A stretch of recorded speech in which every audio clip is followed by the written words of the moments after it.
Bismillahirrahmanirrahim. Assalamualaikum warahmatullahi wabarakatuh. Alhamdulillah nahmadullah, asyhadu an la ilaha illallah wahdahu la syarika wa la niddalah, asyhadu anna Muhammadan abduhu wa rasuluh. Allahumma salli wa sallim wa barik ala nabiyina Muhammad wa ala alihi wa ashabihi ajmain, amma ba'd. Baik, kita baca Al-Fatihah dulu bersama. A'udzu billahi minasy syaithanir rajim. Bismillahirrahmanirrahim. Alhamdulillahi rabbil alamin. Ar-Rahmanir Rahim. Maliki yaumiddin. Iyyaka na'budu wa iyyaka nasta'in. Ihdinas siratal mustaqim. Siratal ladzina an'amta 'alaihim ghairil maghdubi 'alaihim waladdallin.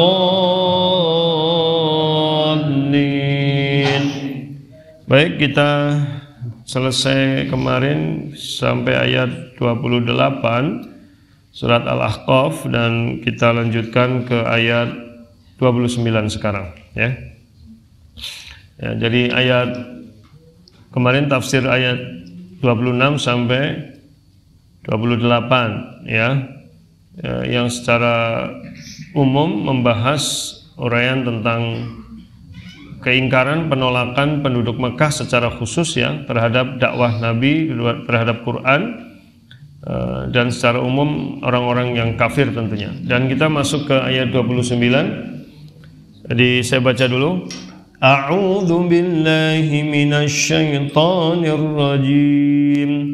Wa idh sarafna ilayka nafaran minal jinni yastami'una al-Qur'an falamma hadaruhu qalu ansitu falamma qudiya wallaw ila qaumihim munzirin. Qalu ya qaumana inna sami'na kitaban unzila min ba'di Musa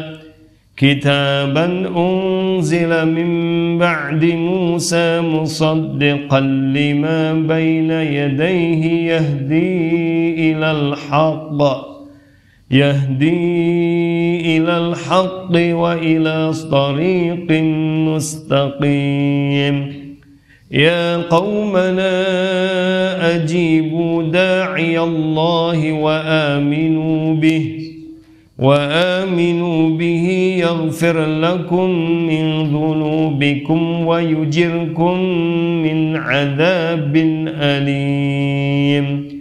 وَمَنْ لَا يُجِبْ دَاعِيَ اللَّهِ فَلَيْسَ بِمُعْجِزٍ فِي الْأَرْضِ وَلَيْسَ لَهُ مِنْ دُونِهِ أَوْلِيَاءُ أُولَئِكَ فِي ضَلَالٍ مُبِينٍ. Ya, cukup dulu. Kita ta'awudz dulu bersama. A'udzu billahi minasy syaithanir rajim. Baik, saya dulu. Wa idh sarafna ilayka nafaran minal jinni yastami'una al-Qur'an. Wa idh sarafna ilayka nafaran minal jinni yastami'una al-Qur'an. Falamma hadaruhu qalu ansitu.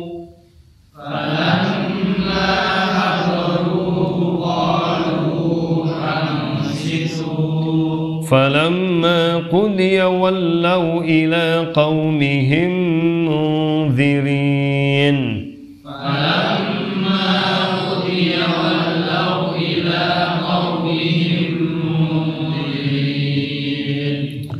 قالوا يا قومنا إنا سمعنا كتابا أنزل من بعد موسى. قالوا يا قومنا إنا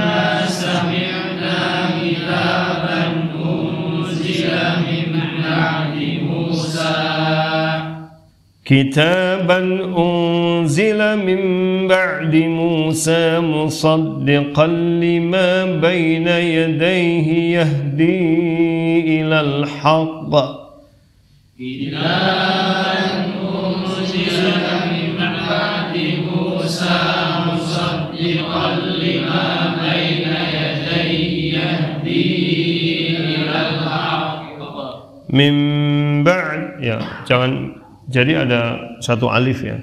Mimba ya.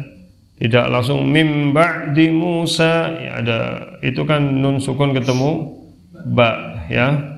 Coba mimba di Musa musaddiqan lima baina yadayhi yahdi ilal haqq ya.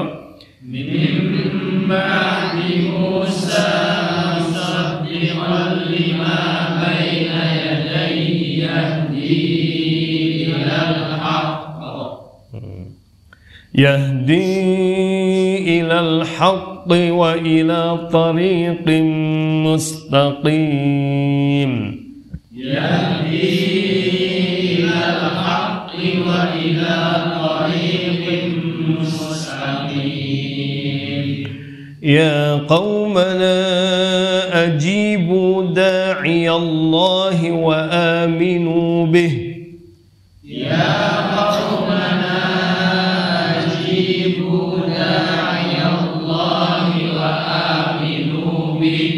وآمنوا به يغفر لكم من ذنوبكم ويجركم من عذاب أليم وآمنوا به يغفر لكم من ذنوبكم ويجركم من عذاب أليم ومن لا يجب داعي الله فليس بمعجز في الأرض ومن لا يجب داعي الله فليس بمعجز في الأرض فليس بمعجز في الأرض وليس له من دونه أولياء فليس بمعجز في الأرض وليس له من دونه أولياء أولئك في ضلال مبين أولئك في ضلال مبين. Kita bahas terjemah dan tafsirnya.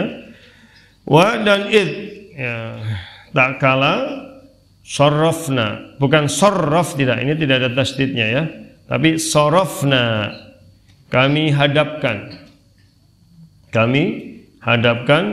ila kepada ka engkau wahai Nabi Muhammad, nafaran sekelompok. Saya terjemah dulu ya. Min dari al-jin, bangsa atau golongan jin. Yastami'una, mereka mendengarkan. Bukan mendengar, tapi apa? Mendengarkan. Beda. Kalau mendengar yasma'un. Tapi kalau yastami'un itu, kalau mendengar sami'a yasma'u. Kalau istama'a yastami'u berarti subjeknya itu memang benar-benar pengen mendengar. Paham ya? Jadi kan dengan ini kan yastami'un, sedang mendengarkan saya, tapi mbusi atine ya. Tapi kalau yang di luar masjid sana, ya kan, mereka lewat bukan mendengarkan, mendengar bahwa di sini lagi ada pengajian. Tapi setelah itu kemudian dia berhenti, nah itu mendengarkan. Paham nggak bedanya? Ya, jadi kalau mendengar itu ya hanya mendengar. Tapi kalau mendengarkan itu memang ada keinginan dari orang tersebut dan memang dia berniat untuk, iya, jadi keaktifan gitu. Ya, saya kasih contoh lagi kayak tadi. Kalau ada orang lewat, kemudian dengar saya lagi ngomong, itu namanya mendengar. Yasma'un. Ya, mereka lewat. Tapi kemudian berhenti, terus apa sih kayak ya? Nah, gitu. Itu baru yastami'un. Paham ya bedanya ya?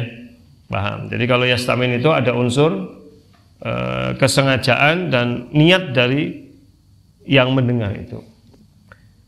Al-Quran, kepada Al-Quran. Fa maka lamma ta'kala hadaruhu, mereka hadir, para jin itu hadir kepada Nabi, maksudnya kepada pendengaran Al-Quran itu, memperdengarkan Al-Quran itu. Qalu, mereka jin-jin itu berkata satu sama lain, ansitu, diam. Diam. Ansitu itu diamlah, maksudnya supaya bisa mendengar dengan seksama itu. Fa maka lamma ta'kala kudia, selesai diperdengarkan Al-Quran itu, wallau, mereka kembali ila ke kaumhim mereka, berarti siapa? Bangsa jin. Mungdzirin, mereka memberi peringatan kepada kaumnya gitu. Baik, ini ayat keberapa? 29. Ya, jadi tak kala kami hadapkan kepadamu Muhammad. Dalam riwayat Tirmidzi, ini hadis disahihkan oleh Imam Albani. Jadi Alqamah itu bertanya kepada Ibnu Mas'ud, bertanya ketika sudah turun ayat ini, bertanya, apa kalian ada yang bersama Rasul ketika Rasul memperdengarkan ayat-ayat Quran ini kepada bangsa jin? Kemudian mereka semuanya menjawab, termasuk ya Ibnu Mas'ud mengatakan, tidak ada satupun di antara kami yang ikut bersama Rasul, padahal kami yakin Rasul saat itu ada di Mekah, ada di sini ya. Dan kami kehilangan beliau. Jadi saat itu para sahabat itu kehilangan Nabi gitu. Bahkan salah satu bertanya-tanya, kemana ini Nabi? Kok hari ini nggak terlihat gitu. Ya. Dan itu bagi para sahabat suatu hal yang sangat mengerikan gitu. Jadi saking cintanya sahabat dengan Nabi itu, kalau sehari nggak ngelihat itu gelisah, panik. Itu Nabi, kalau Ustaz minta ragu seorang penting ya. Orang ketan sebulan itu seorang masalah. Jadi para sahabat itu begitu. Jadi kalau bagi mereka itu sesuatu yang apa? Mengerikan. Itu. Terus, tetapi kemudian tiba-tiba Nabi datang itu dari arah Gua Hiro. Bukan dari Gua Hiro, tapi dari arah Gua Hiro. Tiba-tiba Nabi datang dari arah Gua Hiro dan kami bertanya, dari mana engkau Nabi? Itu enggak terlihat. Kemudian Nabi menceritakan, saya baru saja diundang oleh sejin-jin. Masa seorang jin? Ayo sing benar priwe. Satu jin itu gimana? Seorang manusia. Nah kalau satu jin gimana? Masa seorang jin? Ya udah pas. Ya sejin-jin lah. Apa seekor? Ya enggak. Apa yang benar? Iya. Saya diundang oleh seorang manusia. Ya, saya diundang oleh seekor. Ya udahlah, sejin-jin gitu ya. Jadi saya diundang oleh satu jin ya untuk menemui rombongan mereka. Dalam riwayat ada yang mengatakan 7, ada yang mengatakan 9. Jadi nafar itu berarti sekitar 7 atau 9 jin. Jadi enggak banyak, cuma sekitar 7. Jadi Nabi diundang oleh salah satu jin untuk datang sebuah tempat dan Nabi membacakan Al-Quran, dan jin itu saling mendengarkan. Itu. Kemudian Nabi menunjukkan kepada para sahabat termasuk Ibnu Mas'ud jejak-jejak jin itu. Jadi itu menjadi dalil memang jin pun bisa meninggalkan jejak, dan juga bekas-bekas api yang ada di tempat itu.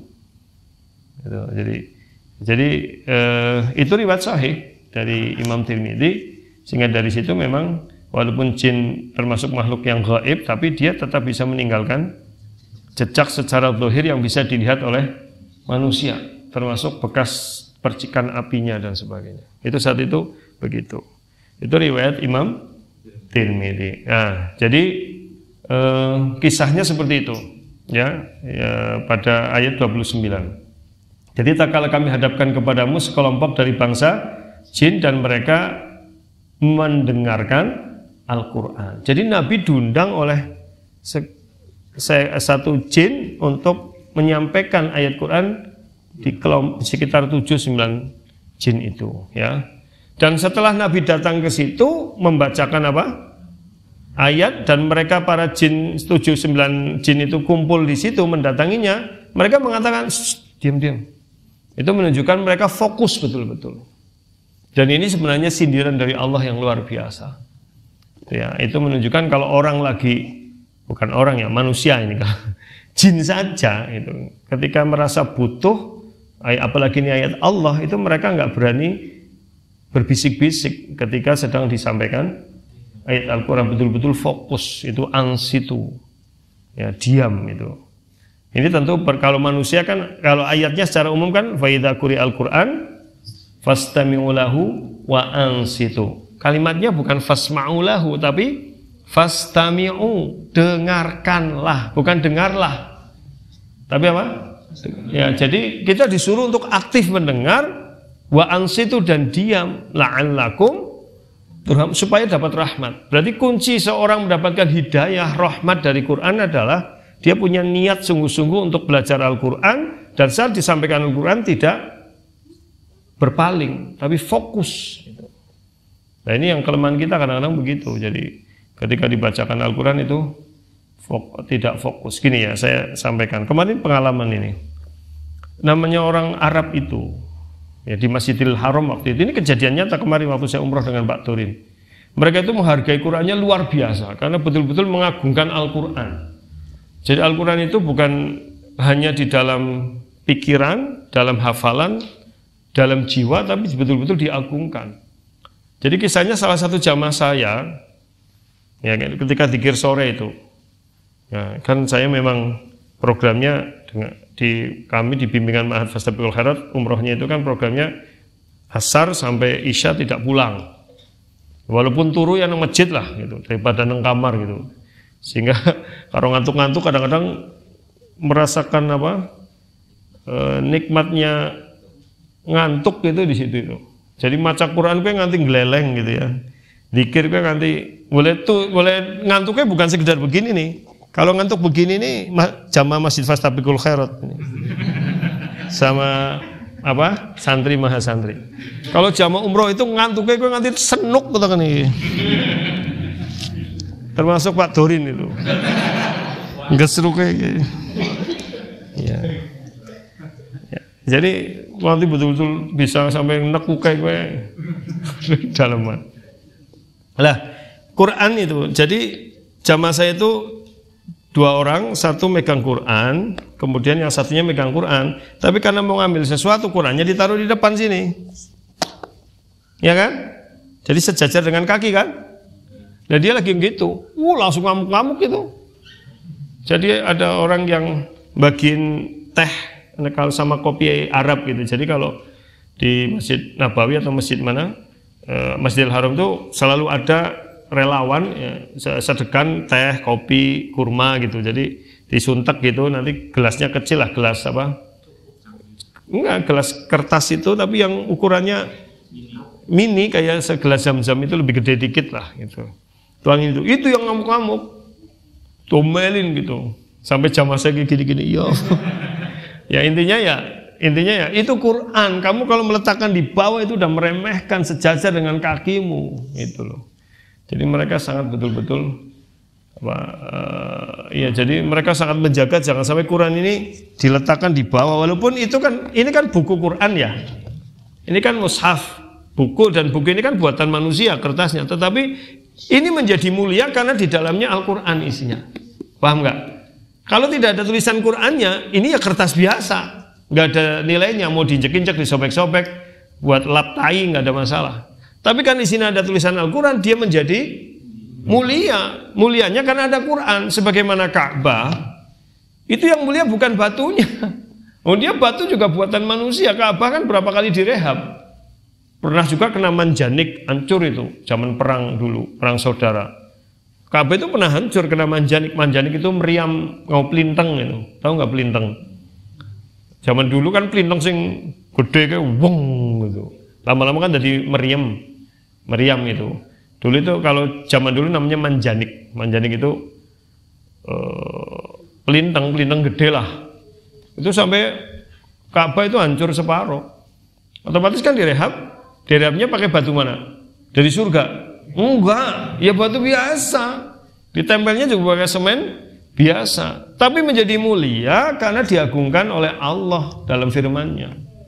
Paham nggak? Itu. Jadi kalau hanya sekedar melihat batunya, ya batu biasa. Tapi menjadi mulia karena Allah yang menyebutkan itu adalah Ka'batul Musyarraf, Ka'bah yang mulia. Itu supaya orang datang untuk beribadah di sekelilingnya dan bersolat menghadap kepada Ka'bah sebagai kiblat. Sama seperti ini. Ini kertas biasa, tapi ketika ada ayat Quran di situ dituliskan menjadi mulia, maka harus diperlakukan dengan mulia. Gitu. Jadi ini yang harus dipahami ya. Jadi kembali ke masalah ini. Jadi Allah di sini perintahkan menjelaskan bagaimana jin mereka punya niat yang baik dengan mendengarkan. Dan ketika mendengar mereka diam. Falamma qudiya, setelah selesai diperdengarkan Quran itu, mereka kembali kepada kaumnya dan segera memberi peringatan. Lihat itu rahmatnya. Sekali mendengar Quran itu langsung merasuk dalam jiwa, langsung mendakwahkan Quran itu. Jadi rahasianya ada di mana? Dengarkan dengan sungguh-sungguh dan diam. Jadi jangan meremehkan. Maka kalau orang belajar Al-Quran meremehkan ya sulit. Gitu. Dan itu secara umum berlaku untuk semua adab dalam belajar. Gitu. Tentu belajar ilmu-ilmu Islam. Jadi kalau kepengen kita faham, ya kan kuncinya gini, man yuridillahu bihi khairan yufaqihu fiddin. Barang siapa yang Allah kehendaki baginya kebaikan, dia akan difahamkan agamanya. Ya kan? Perhatikan kalimatnya. Barang siapa yang dikehendaki oleh Allah. Pertanyaannya, siapa yang Allah kehendaki? Apakah Allah semena-mena memilih orang? Tidak, karena Allah Maha Adil. Tentu Allah memilih orang yang memang punya kemauan yang baik, niat yang baik untuk belajar Quran. Makanya kenapa ribuan, bahkan mungkin ratusan ribu misionaris non-muslim yang belajar Al-Quran, tapi niatnya untuk mencari jeleknya, bukan untuk mencari kebenaran, ya mereka nggak akan bisa mendapatkan petunjuk Al-Quran. Kebalikannya, ada beberapa puluhan mungkin, atau mungkin ratusan orang non-muslim yang mereka mempelajari Quran betul-betul zero, kosong. Jadi betul-betul mencari kebenaran, akhirnya dapat hidayah. Gitu. Jadi banyak kan mu'alaf dari para misionaris, dari pendeta yang memang mereka ketika belajar Quran itu betul-betul kosong dalam pengertian saya berharap betul-betul mencari kebenaran. Maka didapatkan itu karena memang niatnya baik, gitu loh ya. Jadi ini pelajaran dari ayat ini. Baik, hubungan antara ayat 28 dengan 29 apa? Kok langsung jomplang ya? Habis bicara keingkaran orang Mekah, ya kan? Orang musyrik, orang kafir Mekah tiba-tiba langsung kemana? Jin. Apa hikmahnya? Ada 3. Setelah saya baca berbagai tafsir, hikmahnya 3. 1, Allah memuji bangsa jin. Bahwa jin itu kan tercipta dari apa? Nar. Jadi kecenderungan durhakanya kan lebih tinggi dari manusia. Ya, karena manusia kan dari tin. Tin itu kan lemah, tanah itu kan rendah, jadi cenderung lemah itu. Manusia punya cenderungan takwa dan durhaka. Kalau jin kan dari nar. Nar itu kan api bergejolak, dorongan durhakanya lebih tinggi. Tetapi mereka juga ternyata bisa menerima hidayah Islam. Ya, jadi Allah memuji jin, ya, jin saja gitu loh bahasanya. Mau mendengarkan Al-Quran dan ketika mereka mendengarkan dengan baik dapat hidayah dan langsung menyampaikan kepada orang lain. 1, ya. Yang kedua, ini sebenarnya tahkir ya, lil kafirin li kuffari Makkah. Ini sebenarnya merupakan penghinaan bagi orang kafir Mekah. Jadi bahasa kasare, kowe menungsa sing sempurna, sing utekmu waras, sing duwe potensi baik, kok nganti ingkar pada Quran, wong jin bae. Nah, itu. Paham enggak maksudnya?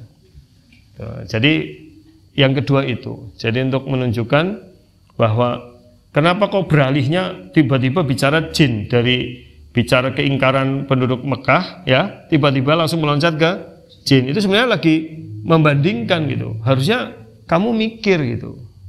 Ini jin saja mendengar Nabi, ada seorang Nabi membawa ayat Quran, malah mengundang Nabi loh.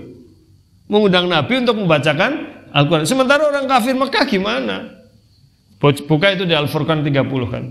Sampai Rasulullah SAW itu mengadu kepada Allah. Wa qala ar-Rasul, Al-Furqan ayat berapa? 30. Wa qala ar-Rasul ya Rabbi inna qaumi ittakhadhu hadzal Qur'ana mahjura. Dan Rasul itu mengadu kepada Allah, ya Rabb, wahai Rabbku, ya, inna qaumi, sesungguhnya kaumku, ittakhadhu, telah menjadikan hadzal Qur'an, Al-Quran ini apa? Mahjura, ditinggalkan. Itu. Al-Imam Ibnu Katsir rahimahullah, beliau menjelaskan dalam tafsirnya yang disebut Al-Quran ditinggalkan itu apa? Yang pertama kata beliau, ketika Al-Quran dibacakan pada mereka, hum la yazghaun wa la yastami'un. Mereka tidak mau mendengarkan, loh. Mereka mendengar tapi tidak mau mendengarkan. Wa la yazghaun. Wa la yazghaun itu artinya apa? Tidak peduli, tidak diam. Orang gopek, ngerti orang gopek? Orang goplek itu apa bahasa Indonesia? Ya tidak peduli, tidak orang urusan gitu. Ya. Jadi kalau izghi itu kan diam tapi memperhatikan. Ini seorang urusan, nggak gubris gitu. Jadi kata Imam Ibnu Katsir, itu mereka begitu tuh orang-orang musyrik mana? Mekah gitu. Dan yang kedua kata Ibnu Katsir, ayat itu berlaku bukan hanya untuk orang musyrik Mekah pada saat itu, tapi siapapun dari manusia sepanjang zaman ya, yang tidak mau mengimani Quran, yang tidak mau mempelajari Al-Quran, yang tidak mau menghafalkan Al-Quran, yang tidak mau mengamalkan Al-Quran, yang tidak mau mengutamakan Al-Quran dibanding yang lainnya, maka itu termasuk yang diadukan Rasulullah kepada Allah Ta'ala gitu. Jadi orang yang diadukan oleh Rasulullah kepada Allah, anggap diwadul namaring Allah, mau kayak ngapa gue? Halo? Walaupun tidak diwadulkan pun Allah Maha tahu, tapi kan tambah gitu. Ya, coba kalau ada orang kayak gue biyen karo kakange karo adine ya, diwadulna nang ramane mau kaya apa? Oh, son bilang-bilang bapak lho. Diwadulna minum bapak Ferry. Sampai nyantri sih wingi. Bapak Ferry karo ibune wingi nyantri nyong kaget. Lah, bapaknya cilik. Kok Ferry gede. Berarti bapaknya sukses mendidik anaknya ya. Sehingga anaknya gede sih. Kan gitu. Kalau diwadulna kan kesumbok. Ngeri berarti, takut. Ya, kalau ada orang kakak melakukan hal yang enggak benar, adene ngancam, wadulna bapaknya loh. Ngerti mbok? Nah, ini Rasul mengadunya ke Allah loh. Yang diadukan dua, orang musyrik, orang kafir Mekah pada saat itu yang tidak mau mendengarkan dan mempedulikan Quran. Yang kedua, siapapun dari manusia setelah Nabi diutus sampai akhir zaman yang tidak mau mengimani, menghafalkan, mempelajari, mengamalkan dan mengutamakan Quran dibanding yang lainnya, itu akan diadukan oleh Allah oleh Rasulullah SAW kepada Allah Ta'ala. Itu yang kedua. Yang ketiga, ya, saya lagi jelasin apa?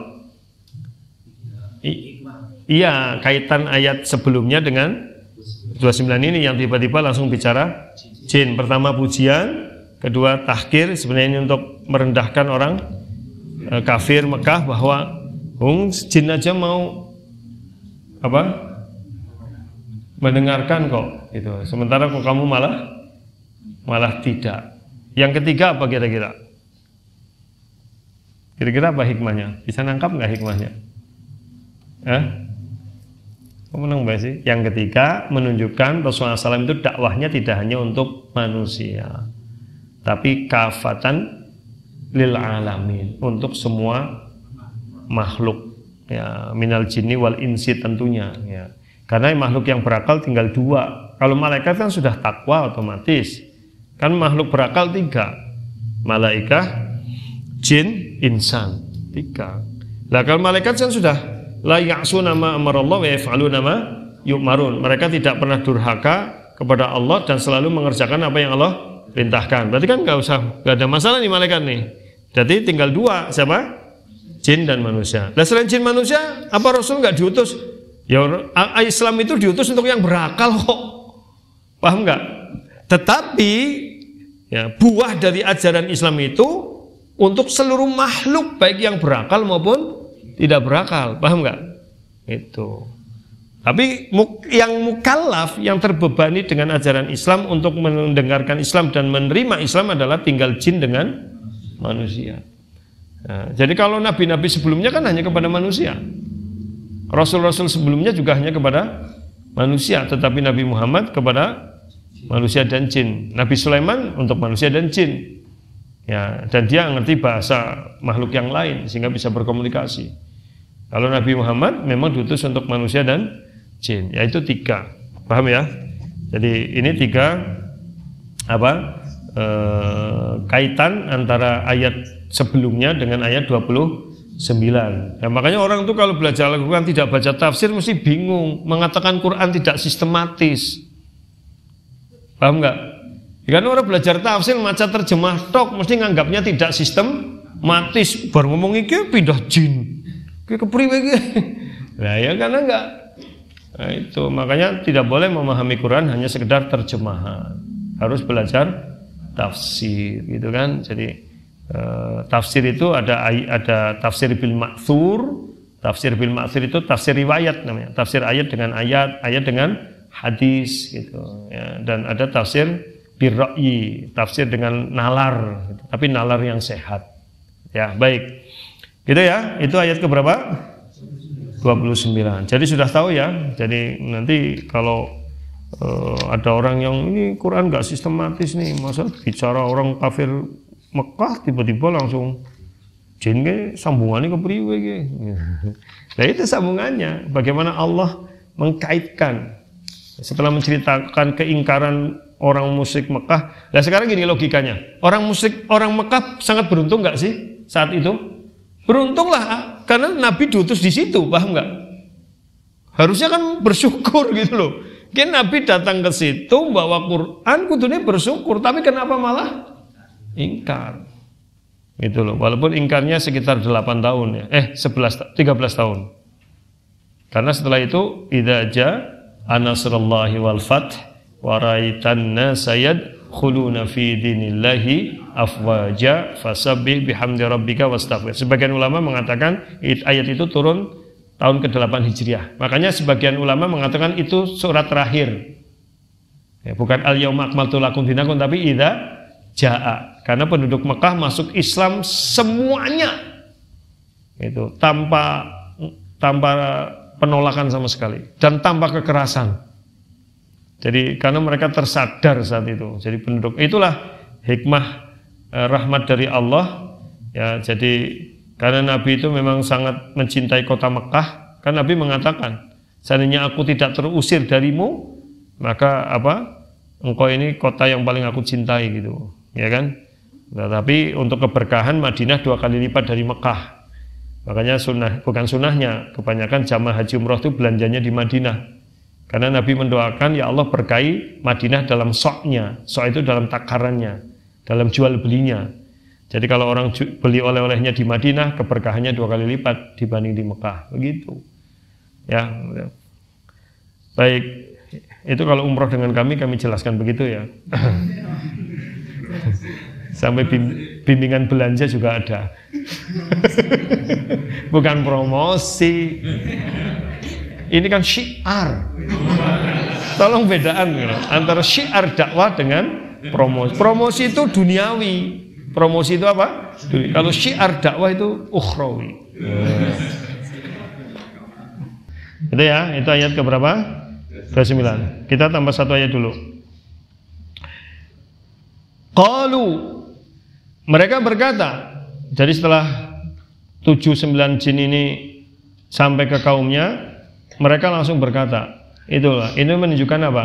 Ini langsung tafsirnya ya, saya jelasin. Yang namanya dakwah itu tidak nunggu harus belajar Al-Quran hatam tafsirnya 30 juz baru disampaikan, paham nggak? Nah ini jin baru dapat beberapa ayat saja sudah langsung menyampaikan, begitu. Ya, jadi tetapi harus dipahami dengan baik, gitu. Dipahami dengan baik dengan niat yang baik. Ya wahai qaumana, qalu, mereka berkata, ya wahai qaumana, kaum kami. Nah itu, ini sebuah panggilan yang luar biasa. Jadi saya mengikuti metode itu. Coba perhatikan di pengajian saya, jarang sekali saya ngomong Anda, jarang banget saya ngomong. Saya seringnya kita kan. Ya, coba dilihat sih, cek pengajian-pengajian saya. Kebanyakan saya menggunakan kata kita. Gitu. Ya, artinya bahwa kalau kayak Anda tuh harus beriman, kan seolah-olah kayak nyong ya halo. Paham nggak? Tapi marilah kita beriman. Beda kan? Ya. Seandainya Anda ditimpa musibah, sombong banget jangan itu. Ya, tapi seandainya kita ditimpa musibah, seharusnya kita kan lebih enak. Kalau nggak percaya dibuka tuh pengajian-pengajian saya. Ya mungkin ada 1-2 yang Anda panjenengan, tapi lebih banyak kita contoh-contohnya situ. Ya. Jadi ini ya qaumana, wahai kaum kami. Jadi kan bahwa kalian tuh kami bagian dari kalian dan kalian bagian dari kami. Dakwah tuh begitu. Ya, wahai kaum kami, bukan hai orang-orang yang belum mendapat hidayah. Sadarlah, hijrahlah kalian. Enggak begitulah. Yang gue jadi guyut tok, lah kok sih sampan ngaji wingi ku. Bagus temen gitu. Nah, tapi ternyata metode dakwah itu begitu. Kita harus dengan kasih sayang bahwa kita memanggil mad'u tau ya. Mad'u berarti objek dakwah itu bahwa saya ya kamu ya saya, maka marilah bersama gitu loh. Jadi diajak bersama gitu, menjadi bagiannya. Inna, sesungguhnya kami sami'na, telah mendengar kitaban, Al-Quran. Kitab yang di sini adalah Al-Quran. Saya sudah pernah sampaikan kenapa Al-Quran juga disebut kitab, karena berisi catatan dan ketetapan hukum. Kataba itu tulisan, catatan dan ketetapan. Ya, unzila, yang telah diturunkan dari ba'di, setelah Musa. Ya. Jadi kita mendengar kitab yang Al-Quran yang diturunkan setelah Musa. Musaddiqa, yang kitab ini membenarkan. Ya, 5 terhadap kitab-kitab baina, diantara yadai, kedua tangannya, maksudnya kitab-kitab sebelumnya. Yaitu Al-Quran ini membenarkan kitab-kitab sebelum Quran. Berarti apa? Injil, Taurat, Zabur, ya itu dibenarkan, diluruskan. Yang dimaksud membenarkan itu apa? Adalah meluruskan yang salah dan membenarkan yang benar. Paham nggak? Jadi di kitab-kitab sebelumnya yang memang sesuai dengan Quran ya dibenarkan, memang begitu, paham ya? Tapi kalau ada yang salah ya diluruskan, itu makna musaddiqa. Terus yahdi, yang Al-Quran itu memberi petunjuk ilal haq, kepada kebenaran. Jadi yahdi itu maksudnya memberi hidayah, memberi petunjuk. Jadi kalau begitu yahdi di sini maksudnya hidayah apa? Hidayatul bayan. Nah, saya sudah pernah sampaikan Ibnul Qayyim Al-Jauzi membagi hidayah membagi berapa? Menjadi berapa? 4. 1 hidayatul ammah, 2 hidayatul bayan, 3 hidayatul taufik wa dilalah, 4 hidayatul jannah wan nar. Yang dimaksud hidayatul bayan adalah petunjuk berupa penjelasan. Itu Al-Quran, kitab-kitab itu semuanya hidayatul bayan. Yang perlu dipelajari, difahami, diamalkan, itu namanya hidayatul bayan. Ya. Terus wa dan ila, kepada tariq, jalan mustaqim, yang lurus, jalan yang benar. Wa anna hadza sirati mustaqim. Baik, barakallahu fik. Cukup dulu ya untuk hari ini. Insyaallah kita lanjutkan pada Senin yang akan datang. Aku qouli hadza astaghfirullah rabbana fanfa'na bima 'allamtana subhanakallahumma wa bihamdika asyhadu an la ilaha illa anta astaghfiruka wa atubu ilaik. Assalamualaikum warahmatullahi wabarakatuh.